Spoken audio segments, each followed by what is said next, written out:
Uncle, uncle, आप ये 10 रुपए ज्यादा देकर चले गए थे। कोई बात नहीं बेटा, आप रख लो। नहीं अंकल, हम अपने हार्ड वर्क का ही पैसा लेंगे। कोई बात नहीं बेटा।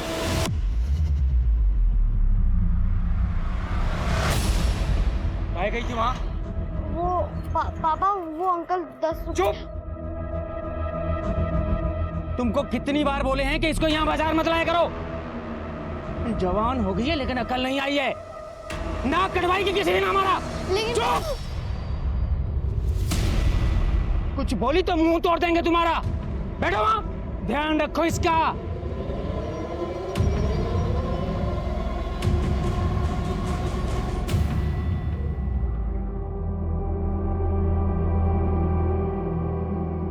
अम्मा, पापा हमसे प्यार नहीं करते ना? वो तो तुमसे बहुत प्यार करते हैं, बस उनको जताना नहीं आता। लेकिन आज तुम उस आदमी के पीछे क्यों गई थी? तुमको पता है ना पापा कितना गुस्सा करते हैं। अम्मा, हम पापा की मार खा सकते हैं पर गलत काम नहीं कर सकते। और आपने तो सिखाया था कि ईमानदारी से बढ़कर कुछ नहीं। हमारी बच्ची, तू सो जा।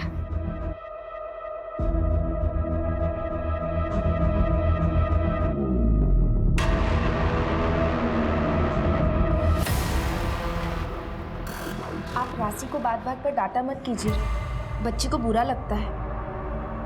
आप सुन रहे हैं ना हम क्या कह रहे हैं?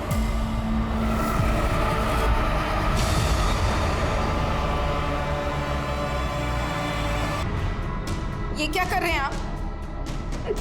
छोड़िए हमें। अरे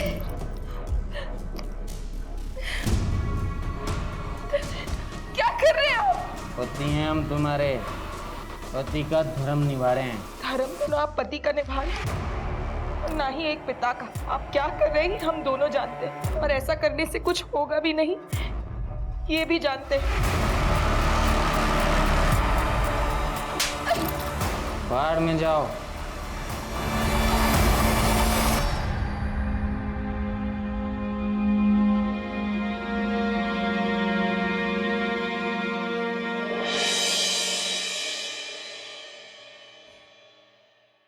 अरे रोज से नाटक है तुझं?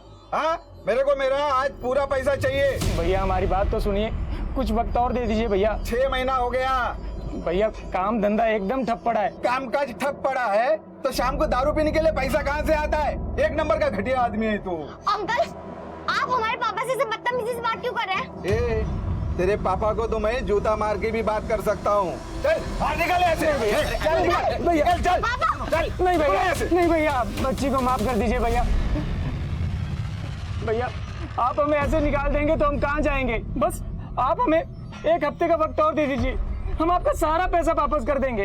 1 हफ्ता? हाँ, उसके बाद एक भी दिन नहीं। और हाँ, अपनी बेटी को जरा समझा कि ज्यादा ना उड़े, वरना उड़ने वालों के पर कतरना अच्छे से आता है हमें।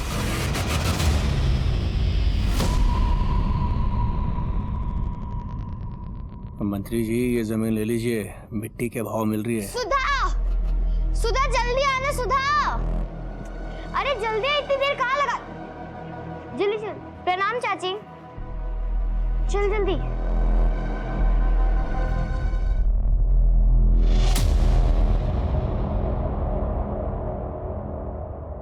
कुमुद, सुधा को समझा, राजा रंग पे शासन करता है, दोस्ती नहीं करता।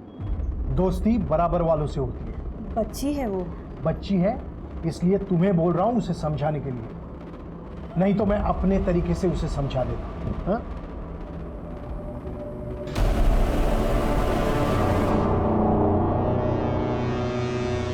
तुम इतना मत सोचो, दे देंगे तुम्हारे पापा पैसे। और अगर नहीं दे पाए तो कहाँ जाएंगे हम? 8 इयर्स हो गए हमें सोलापुर में। अब तो अम्मा भी गांव को याद करने लगी है। तो तुम बिहार छोड़ के यहाँ क्यों आए? पता नहीं, शायद काम के चक्कर में आए होंगे पापा। तो फिर मुंबई जाते या कोई बड़े शहर जाते, यहाँ क्यों? पता नहीं क्यों।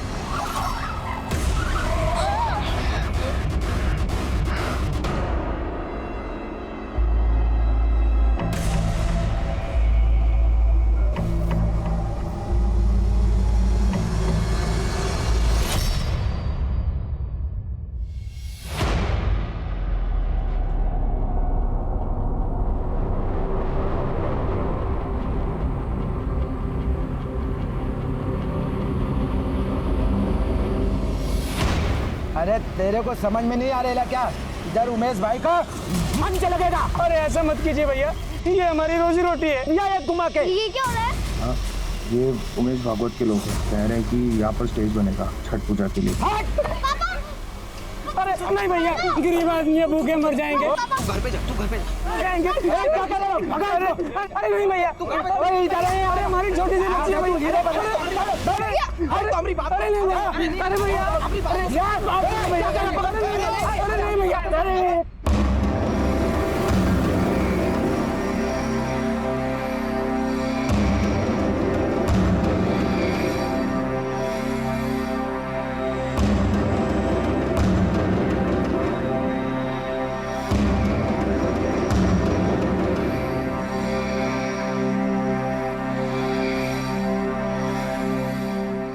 फोन उठाओ ना, क्यों नहीं उठा रही हो फोन? पता नहीं वहाँ सब ठीक है कि नहीं।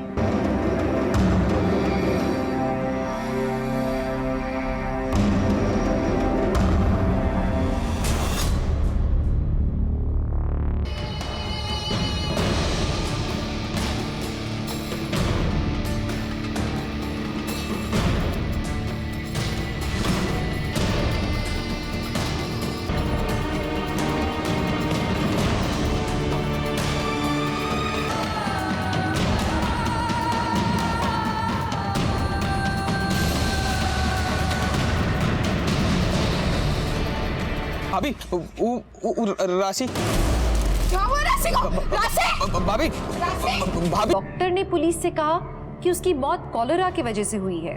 तो क्या डॉक्टर से चूक हुई थी, या वो जल्दबाजी में अपना पल्ला झाड़ने की कोशिश कर रहे थे, या फिर इन सब के पीछे कोई और ही बड़ा राज छुपा हुआ था? राशि का अंतिम संस्कार कर दिया गया और मामला पूरी तरह से शांत हो गया, लेकिन सच पर कितने भी पर्दे डाल दो, सच तो सामने आ ही जाता है। सुनो नील, ओ भाऊ, जरा उस सुधीर को समझा बुझा करके शांत करो। उसकी बेटी मरी है भाऊ। अरे हम उसका दुख समझते हैं, पर इसमें गलती किसकी? खत्म करो ये सब। ऐसा करो, लकड़ी खरीद करके जंगल में उस बच्ची का दाह संस्कार करो, और कोई पूछे तो कहना कि है जैसे मरी है। और सुनो, तुम खुद मत जाना, अब्बू को भेजना। ओ भाऊ, ये ऑडियो क्लिप मीडिया में पूरी तरह से छाई हुई है। हर तरफ ये खबर उछाली जा रही है कि किसी लड़की के साथ कुछ गलत करके मामले को रफा दफा करने की कोशिश की जा रही है। सर, ये ऑडियो क्लिप सस्पिशियस तो है, लेकिन डेफिनेट नहीं। क्लियर नहीं हो रहा है कि ये किस इंटेंशन से बोला गया। इसलिए इस केस की छानबीन के लिए हमने स्पेशल टीम तैयार की, जिसे तुम लीड करो। देखो, कुछ हुआ भी था या वैसे ही न्यूज़ क्रिएट करने के लिए इस ऑडियो क्लिप की सनसनी फैलाई जा रही है। सर, हमारे पास कोई इन्फॉर्मेशन है इस ऑडियो क्लिप के सोर्स के बारे में? सोर्स का पता चल गया। सोलापुर के कांस्टेबल अनिल शिंदे के मोबाइल से ये ऑडियो क्लिप वायरल हुई। इसमें कांस्टेबल अनिल शिंदे और वहाँ की PSI उमाकांत पुरोहित की आवाज़ है। घटना 15 दिन पहले की, 30 अक्टूबर।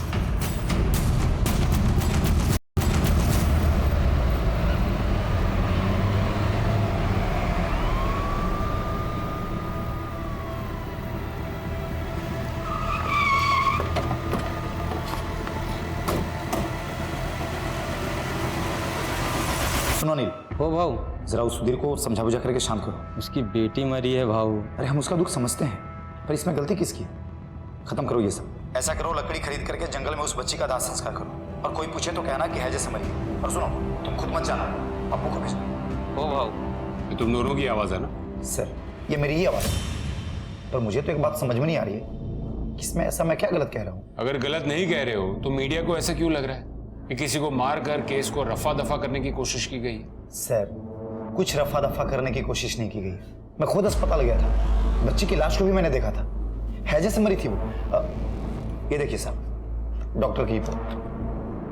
बच्ची की फैमिली वाले डॉक्टर से लड़ रहे थे, डॉक्टर ने हमसे ऐसा बोला, तो मैंने डॉक्टर को बोला कि बच्ची की लाश को फैमिली को सौंप। और ये लकड़ी पहुंचा के बच्ची को जलाने की बात? वो क्या है ना साहब, बच्ची के फैमिली वाले बहुत गरीब हैं, उनके पास खाने को भी पैसे नहीं थे। मैंने तो बस उनकी मदद की, दाह संस्कार का इंतजाम किया था, बस। ये देखिए साहब, बच्ची के पिता ने खुद दाह संस्कार किया था। साहब, कोई मामला रफा दफा नहीं किया गया। हम पुलिस वाले हुए तो क्या हुआ, दिल तो हमारे पास भी है ना साहब। बच्ची मरी थी उनकी, मैं तो बस उनकी मदद कर रहा था। कांस्टेबल अनिल शिंदे, हो सर, वो ऑडियो क्लिप तुम्हारी फोन से वायरल हुई थी, क्यों की थी वायरल? मैंने कुछ नहीं किया साहब, वो मेरे मोबाइल में अपने आप कॉल रिकॉर्ड हो जाते हैं। वो मेरा मोबाइल ख़राब हो गया था ना साहब, इसके लिए मैं बनाने के लिए दिया था दुकान में, तो मोबाइल बनाने वाले ने ही उसको वायरल कर दिया। उसको लगा कोई स्पेशल न्यूज़ है। सर मुझे तो नहीं लगता ये दोनों सच बोल रहे हैं।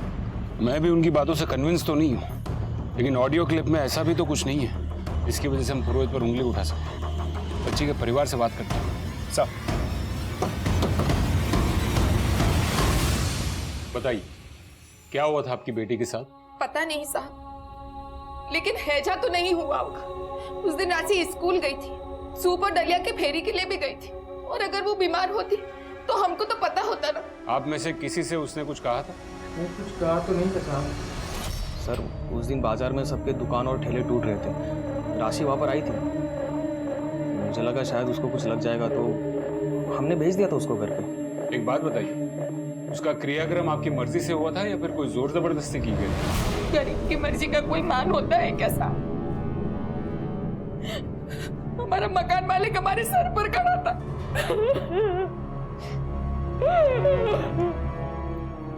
हमारा राशि का मौत हैजा से नहीं हुआ है।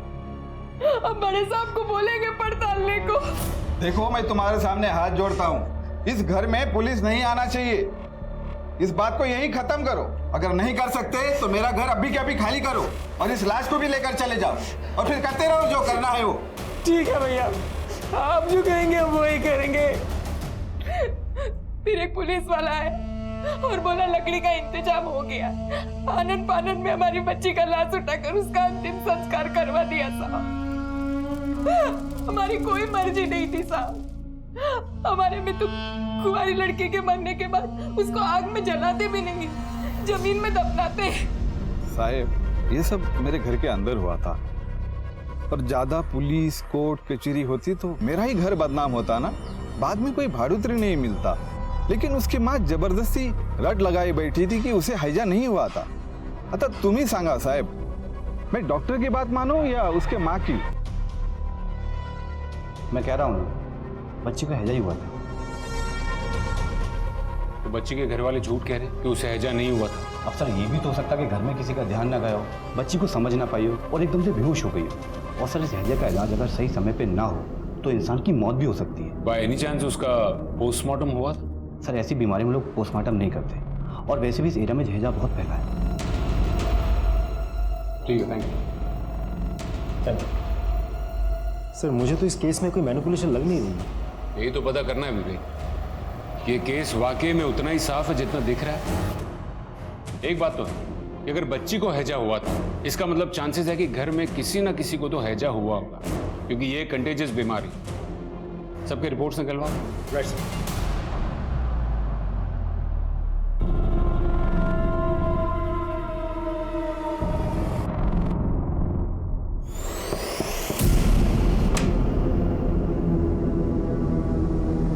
फिर भी करायो? चलना। प्रभात, जिंदगी बर्बाद करके रख दी तुमने मेरी। पूरा दिन कमर तोड़ मेहनत करती हूँ मैं, लेकिन तुम पूरा दिन शराब पी के ना पता नहीं कहाँ मुंह मारते फिरते हो। चे घर में घुसाने की तेरी चक शुरू हो जाती है। प्रभात तुम मुझे तुमसे बात करनी है। प्रभात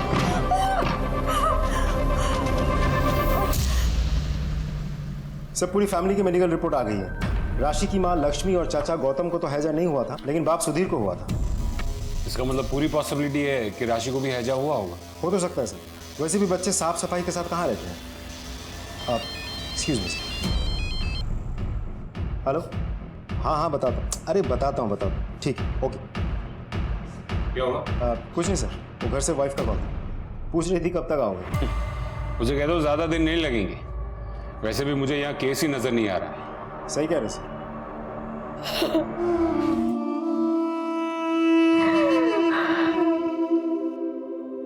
हाय, आई एम राशि Saroj. I am 14 years. I want be teacher. I love my mother. बहुत सारा. I love my father also. पर थोड़ा थोड़ा. Because he no love me. People की भुतनिया चढ़ गई है माथा पर। आईना में देखकर खुद ही से बतिया रही हो। अरे अम्मा, अब अगर हम खुद से नहीं बतियाएंगे तो किससे बतियाएंगे? यहाँ थोड़ी आती किसी को इंग्लिश। हम ही बस्ती छोड़कर इंटेलिजेंट लोगों के बीच में जाएंगे। दिल्ली, मुंबई, वहाँ तो सब इंग्लिश बोलते हैं। अच्छा, और जाओगी कैसे? पैसा कहाँ है? एक बार हम अंग्रेजी बोलना सीख जाए ना, फिर वीडियो बना कर वायरल कर देंगे। फिर देखना कैसे बुलाया करेंगे तुम्हारी बिटिया को लोग काम पर। अच्छा, तो वायरल होएगी हमारी बिटिया। हाँ। क्या है उस ऑडियो क्लिप का सच? क्या सच में किसी मासूम के साथ कुछ गलत करके उसे मार दिया गया और इस बात को रफा दफा किया गया? आखिर क्या हुआ था उस बच्ची के साथ? क्या सच में उस बच्ची को इंसाफ मिलेगा? अब तुमको सब जानने लगे हैं राशि। वो वायरल हो गई हो तुम, लेकिन उसके लिए हमको बहुत बड़ी कीमत चुकानी पड़ी। बहुत बड़ी कीमत चुकानी।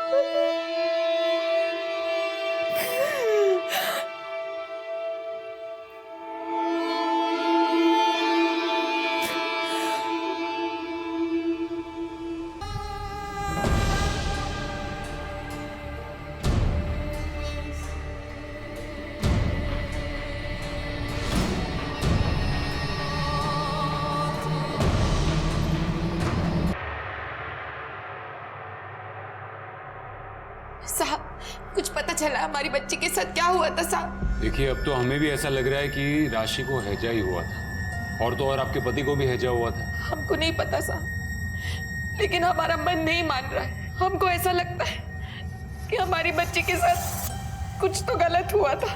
देखिए लक्ष्मी जी, मैं आपकी भावनाओं को समझ सकता हूँ, लेकिन पुलिस अपनी तहकीकात सबूतों के आधार पर करती है, और अब तक हमें जो भी सबूत मिले हैं वो इसी तरफ इशारा करते हैं कि राशि की मौत हैजा से ही हुई थी। हम जानते हैं आप लोग बहुत व्यस्त रहते हैं। राशि के बारे में छानबीन करने के अलावा भी दुनिया भर का काम पड़ा है आपके पास। लेकिन साहब, हमारी तो एक ही बच्ची थी ना, हमारी राशि तो वापस नहीं आएगी ना साहब। अगर हमें ये पता चल जाए कि उसके साथ हुआ क्या था, तो कम से कम मरने के वक्त हमारी सीढ़ी पर कोई सवाल का बोझ तो नहीं रहेगा ना साहब। अब आपके हाथ जोड़ते हैं साहब, आप जांच कीजिए साहब।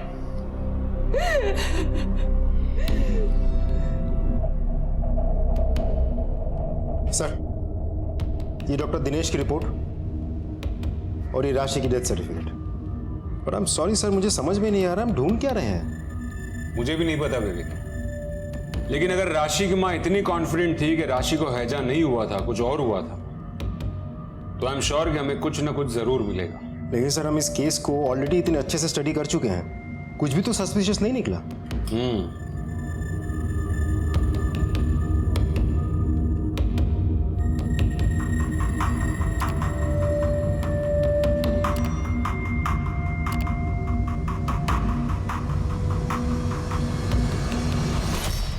विवेक। Yes sir. विवेक, ये डॉक्टर देखो, ये हॉस्पिटल के काफी फोटोज में दिख रहा है। ऐसा लग रहा है जैसे राशि का केस इसी के अंडर में था। लेकिन उस दिन हॉस्पिटल में ये डॉक्टर तो नहीं दिखा था हमें। तो वाकई में हॉस्पिटल में नहीं था या फिर जानबूझकर हमसे छुप रहा था? इसके बारे में पता करो। सर, ये तो डॉक्टर मनीष है। डॉक्टर मनीष अभी कहाँ मिलेंगे ये? अभी यहाँ पर काम नहीं करते ये, कुछ 15 दिन हो गए इनको नौकरी छोड़े हुए।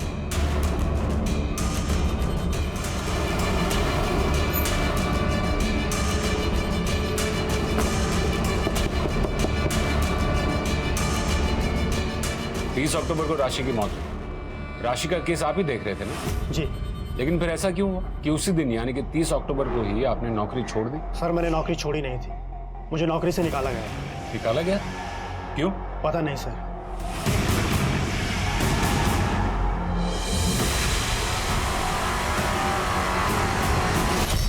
क्या करो मनीष? सर, मुझे लगता है बच्चे के साथ। तुम जाओ, मैं देख लूंगा। लेकिन सर। मनीष, मैंने कहा ना तुम जाओ। सर,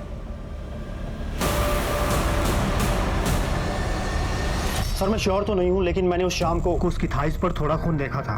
और आपने ये बात पुलिस को बतानी जरूरी नहीं समझी? सर, उसके बाद डॉक्टर दिनेश हैंडल कर रहे थे। वैसे सर, ये बात मैंने राशि के चाचा गौतम को बताई थी।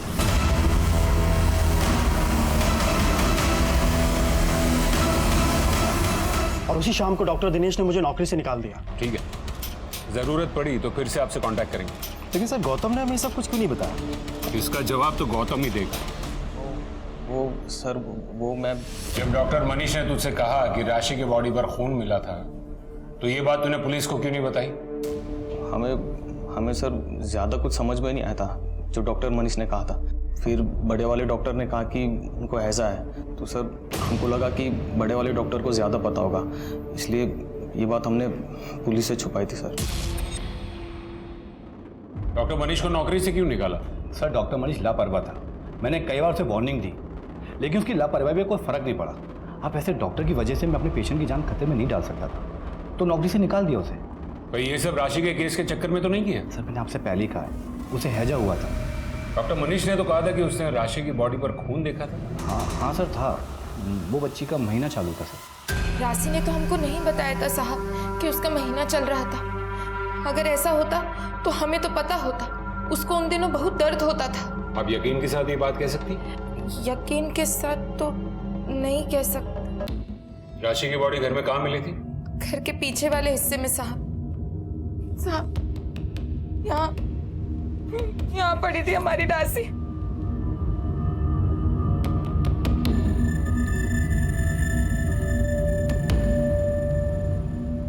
राशि की आपकी किसी से कोई दुश्मन? गरीब की दुश्मन तो उसकी गरीबी होती है साहब। हमारी राशि तो बहुत मिलनसार थी साहब। राशि का मोबाइल? उसका मोबाइल तो मिला नहीं साहब, चोरी हो गया लगता है।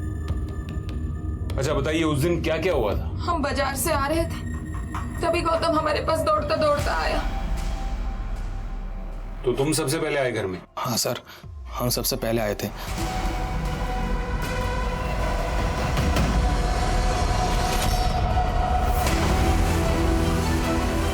राशि राशि राशि राशि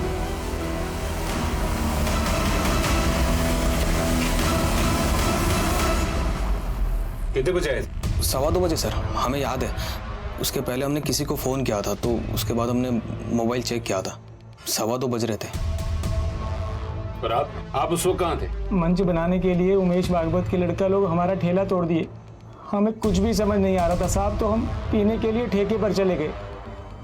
राशि के बारे में हमें बाद में पता चला। विवेक सर, फॉरेंसिक टीम को बुलाओ। राइट।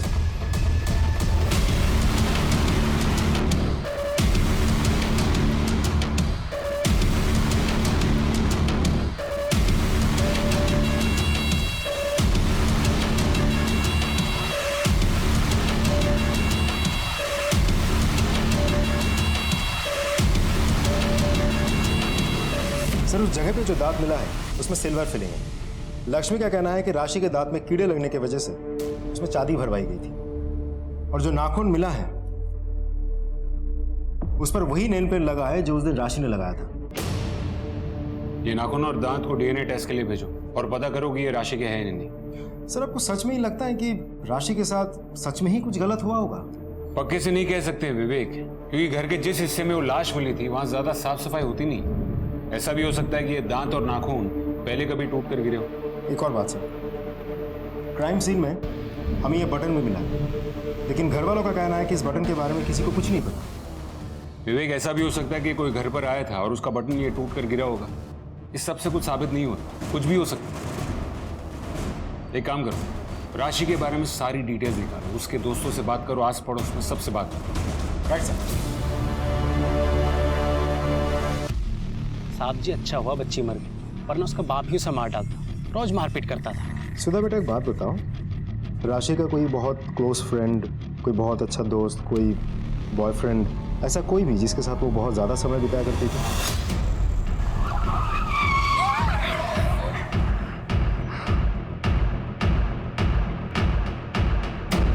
नहीं सर, ऐसा तो कुछ नहीं था। उसके साथ किसी की कोई दुश्मनी, कोई अनबन, कोई झगड़ा हुआ हो?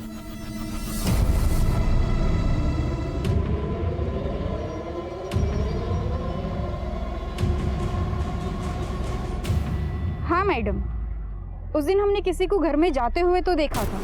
केसरी रंग की चेक की शर्ट पहने हुए था। बाकी तो हम ज़्यादा कुछ देख नहीं पाए। फिर सुनाई दिया कि बच्ची को हैजा हुआ और वो मर गई। सर, पड़ोस की एक औरत का कहना है कि जिस दिन राशि की मौत हुई थी उस दिन उसने एक आदमी को राशि के घर की तरफ जाते हुए देखा था। अच्छा? हाँ सर। सर, उस औरत ने उस आदमी की शक्ल तो नहीं देखी, लेकिन इतना बताया था कि उस आदमी ने केसरी कलर की शर्ट पहनी थी, चेक शर्ट। और कुछ? सर, आसपास में सभी का कहना है कि लड़की का बाप लड़की को ज्यादा पसंद नहीं करता था। आए दिन लड़ाई झगड़ा मारपीट ये सब होती रहती थी। ये बाप की कुंडली निकालो सर। और बच्ची के मोबाइल के बारे में कुछ पता चला? सर, उसके मोबाइल को मैंने ट्रैक करके कॉल रिकॉर्ड्स निकालने के लिए कह दिया है। एक और बात सर, उस बच्ची के मोबाइल से एक वीडियो वायरल हुई थी उसके स्कूल टीचर की। मैं दिखाता हूँ सर, ये देखिए सर।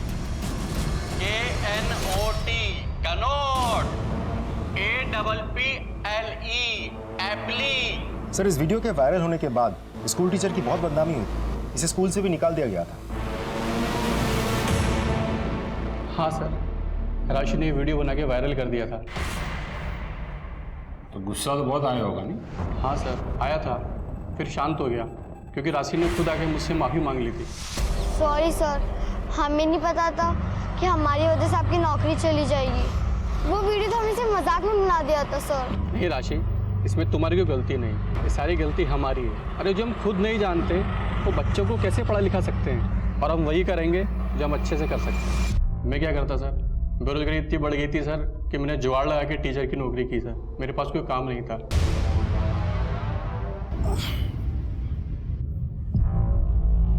सुनो, एक कप चाय बना के दो ना। क्या कर रही है सब? नौकरानी हूँ मैं तुम्हारी? रात भर तुम शराब पियो और दिन को मैं तुम्हारी सेवा करूं? बस करो सुनैना, तुम गुस्सा मेरा। तो दबा दो ना मेरा गला, मार दूंगी। यस सर, शाम तक डिटेल्स भेजता हूँ। राइट सर, राशि के कॉल रिकॉर्ड्स आ गई। वो अक्सर एक लड़के से बात करती थी, नाम है पूरव भागवत। ये पूरव भागवत एक बहुत ही पावरफुल आदमी उमेश भागवत का बेटा है। ये राशि पूरव भागवत से बात क्या करती होगी? सर, वो तो नहीं पता, लेकिन पूरव की बहन सुधा राशि की बेस्ट फ्रेंड थी। फिर तो ये भी हो सकता है कि सुधा अपने भाई का फोन यूज करती हो राशि से बात करने के लिए। हो तो सकता है सर, लेकिन एक इंपॉर्टेंट बात है, वो फोन जिससे बात होती थी वो अभी भी एक्टिव है, लेकिन दूसरे सिम से। दूसरा सिम? सर। किसका सिम? उसका चाचा गौतम। कुछ मिला? नहीं सर। आप क्या ढूंढ रहे हैं साहब? सर! हाँ बेबी, ये देखिए, ये तुम्हारा कमरा है? हाँ साहब, इसी का कमरा है। और ये राशि का मोबाइल है? हाँ हाँ साहब। राशि का मोबाइल तुम्हारे कमरे में क्यों छुपा है? बोल। सर, हम वो राशि का चक्कर चल रहा था पूरब के साथ, और हम नहीं चाहते थे कि ये बात किसी को पता चले, इसलिए हमने ये फ़ोन हमारे पास छुपा के रखा था सर। ये पूरब को उठाओ। सर, तो राशि और तुम्हारा अफेयर चल रहा था? सर, मैं राशि को बहुत लाइक करता था, वो भी मुझे लाइक करती थी, लेकिन फिर एक दिन अचानक से उसने मुझसे बात करना बंद कर दिया।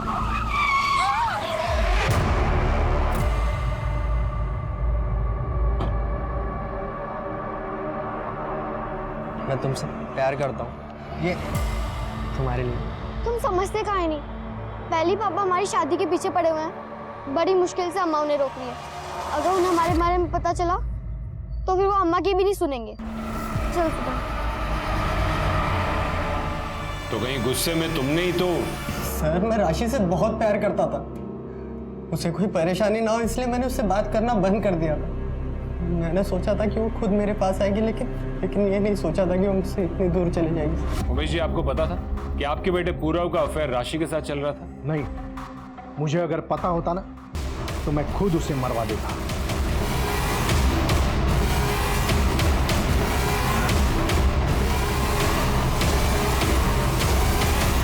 सर, ये बहुत पावरफुल आदमी है। अगर सच में राशि के साथ कुछ हुआ भी होगा तो इनके हाथ में इतनी ताकत है कि ये यहाँ के सारे लोकल पुलिस और डॉक्टर्स के साथ मिलकर इस केस को रफा दफा करने की कोशिश कर सकता है। हो सकता है, लेकिन ये भी हो सकता है कि वो सच बोल रहा हो। जब तक हमारे हाथ कोई सबूत ना लगे तब तक हम सिर्फ शक कर सकते, किसी नतीजे पर नहीं पहुंच सकते। सर, राशि के पिता सुधीर के बारे में कुछ पता चला है। ये सुधीर एक हिस्ट्री शीटर है। व्हाट? हाँ सर, ये लोग पूर्णिया बिहार के रहने वाले हैं। आज से 8 साल पहले सुधीर ने एक लड़की का अगवा किया था। उसके बारे में आज तक किसी को कुछ पता नहीं चला सर। मतलब 8 साल से वो यही छुपा है? हाँ सर, अब इस केस के बारे में जब मैंने उसके गांव वालों से पूछताछ की तब जाके ये पता चला। सर, सुधीर अपने 14 साल की बेटी की शादी एक 40 साल के आदमी के साथ करवाना चाहता था। उसका नाम है दीपक। क्या? सर एक बात और, सुधीर ने हमें कहा था कि 30 अक्टूबर के दिन वो मार्केट से पहले सीधा ठेके पर गया था, उसके बाद हॉस्पिटल पहुंचा, लेकिन उसके मोबाइल लोकेशन के मुताबिक इसके बीच करीब 2 बजे वो घर के आसपास ही था। उसके बाद वो बगल वाले गांव में गया था जहां दीपक रहता था। गौतम के मुताबिक उसने 2:15 बजे राशि की लाश घर पे देखी और ये सुधीर 2 बजे के करीब घर के आसपास था। बिहार से कांड करके तुम यहाँ सोलापुर में आके छिप गए। लड़की अपनी मर्जी से हमारे दोस्त के साथ भागी थी साहब। उसके माँ बाप को जब वो लड़की नहीं मिली तो उन्होंने हम बाकी दोस्तों को बहुत मारा पीटा और हमारी रपट भी लिखवा दी साहब। हम बड़ी मुश्किल से अपने परिवार को लेकर वहाँ से भागे। उसकी पड़ताल तो हम कर ही लेंगे। तू ये बता कि 30 तारीख को 30 अक्टूबर को 2-2:15 बजे तू कहाँ था? साहब हम ठेके पर पी रहे थे। तुम ठेके पर नहीं थे, तुम घर पर थे और तुम्ही ने अपनी बेटी की जान ली ना? तुमने अपनी बेटी की जान? नहीं साहब, हमने अपनी बेटिया की जान नहीं ली। हाँ, हम घर गए जरूर थे।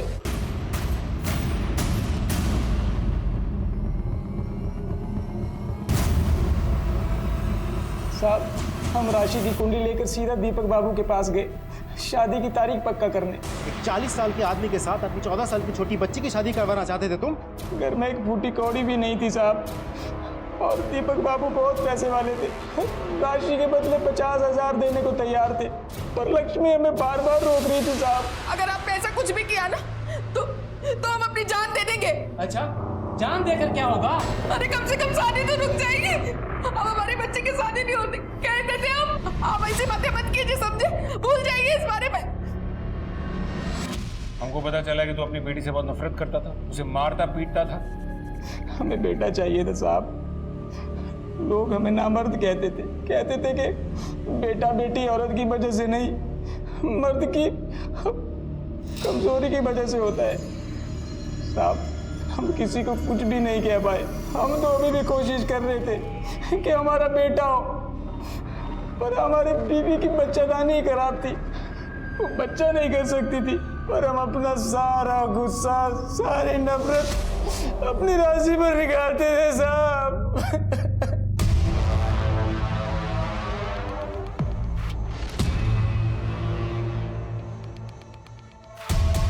सर, डीएनए रिपोर्ट आ गई है। वो दांत और नाखून राशि के ही थे। डीएनए से तो कंफर्म हो गया, लेकिन ये कैसे कंफर्म करेंगे कि राशि के साथ वाकई में कुछ हुआ था? विवेक, हम कुछ तो मिस कर रहे हैं। या तो इनमें से कोई जानबूझकर हमसे कुछ छुपा रहा है, या फिर सच में यहाँ पर किसी को कुछ भी नहीं पता। एक काम करते हैं विवेक, राशि की मौत की गुत्थी को सुलझाने की एक आखिरी कोशिश करते हैं। 30 अक्टूबर को इस शहर में, खास करके राशि के घर के आसपास क्या हुआ था वो सारा डेटा निकालो।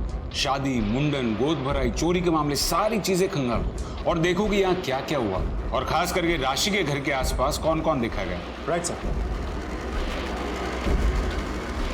सर, राशि के मोबाइल से कुछ रिलेटेड मैसेज रिकवर किए गए हैं। हमको चुम्मा दोगी? बहुत अच्छी लगती हो तुम हमको। कभी मेरे साथ एक रात गुजारो। ये मैसेजेस पूरा के नंबर से आए? नहीं सर, राशि के चाचा गौतम के नंबर से। सर मुझे माफ कर दीजिए सर, राशि मुझे अच्छी लगती थी सर। हो सकता है कि राशि की माँ लक्ष्मी जो कह रही थी वो सच हो सकता है कि वाकई में राशि के साथ बहुत बुरा हुआ हो, और वो बुरा तूने ही किया हो। वो तूने राशि का रेप करके उसको मार डाला। मैंने उसको नहीं मारा सर, मैंने नहीं मारा सर उसको। तब तक इसकी ठुकाई करो जब तक सच अपने आप इसके मुंह से निकलने ना लगे। पुलिस ने गौतम से कड़ी पूछताछ की, लेकिन वो ये मानने को तैयार नहीं था कि उसने कुछ भी किया। पुलिस ने गौतम, सुधीर और पूरब की अच्छे से छानबीन भी की, लेकिन उनके हाथ कुछ नहीं लगा। राशि की मौत के 4 महीने बीत चुके थे, लेकिन कोई कामयाबी नहीं मिली थी पुलिस को। उन्हें लगा था कि राशि का केस पुलिस फाइल्स में कहीं खो कर रह जाएगा, लेकिन कुछ ऐसा हुआ जिसने छानबीन को एक नई दिशा दी थी।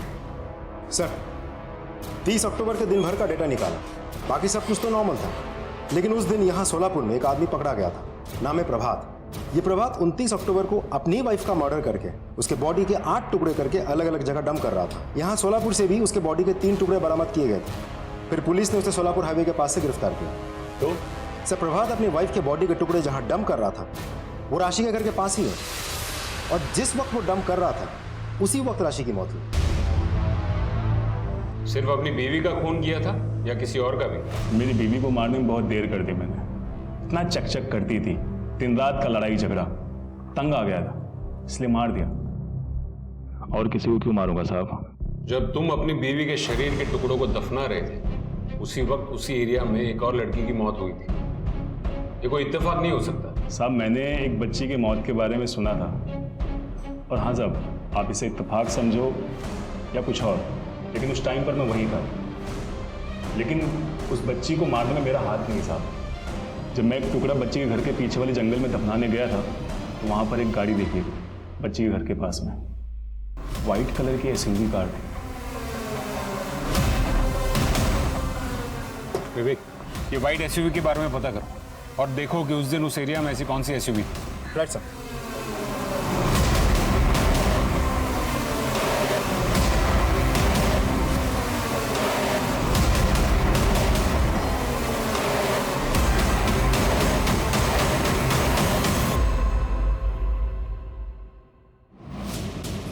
सर उस व्हाइट एसयूवी का पता चल गया है। हमने पूरे शहर के सीसीटीवी फुटेजेस खंगाल डाले और वो गाड़ी इसी पुलिस स्टेशन में आई थी। अच्छा? Yes sir.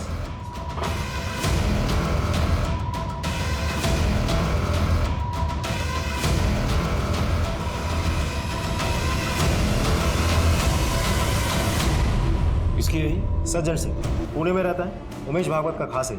सर आपको मैं कुछ और भी दिखाना चाहता हूँ। ये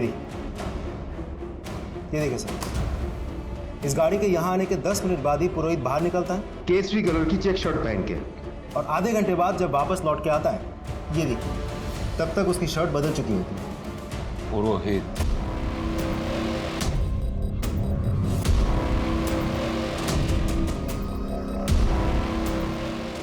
सर राशि के घर में जो बटन मिला था वो इसी शर्ट का, ये देखिए सेम बटन, और इस शर्ट में ब्लड मार्क्स भी है, ये देखिए। और ये किसका खून है? राशि।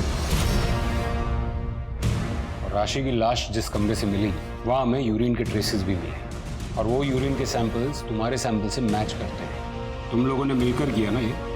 और उमेश ने कहा था ना करने के लिए? नहीं, उमेश भाई ने नहीं कहा था ये करने के लिए, लेकिन मना भी नहीं किया था। ये लड़की कहाँ बैठ रही है? निकल यहाँ से। इतनी सारी जगह है यहाँ पे, इस पूरी बेंच पे आप अकेले बैठेंगे? ज्यादा बोल मत और निकल यहाँ से। मैं तो यहीं बैठूंगी, आपको जाना है तो जाओ। लड़की, अरे उमेश भाई, इन लोगों की इतनी औकात जो बगल में आके बैठेंगे। आपका राज ना तभी तक है जब तक ये लोग डर के रह रहे हैं। तुझे बुरा लगा क्या? आपका लिहाज नहीं होता ना तो अभी औकात दिला दे इसकी। तो दिखा दो, तुम्हें किसने रोका है? उमेश भाई के आदमियों ने मंच बनाने के लिए बवाल कर दिया था, तोड़फोड़ कर दी थी। वहीं से उस लड़की को हमने को ना पैर की जूती बनकर रहना चाहिए। अगर सर पर चढ़ने की कोशिश करेंगे ना तो औकात तो दिखानी पड़ेगी ना। पैर की जूती? औकात? दूसरी जात वाली लड़की हमारे बाजू में नहीं बैठ सकती, हमको छू नहीं सकती, पर उसी लड़की पर बलात्कार करते वक्त, बेरहमी से उसका खून करते वक्त तुम उसको छू सकते हो? तब तुम्हारी ये सोच अचानक गायब हो जाती है। ऐसी दोगली सोच से समाज में सिर्फ हैवान पैदा होते हैं, इंसान नहीं।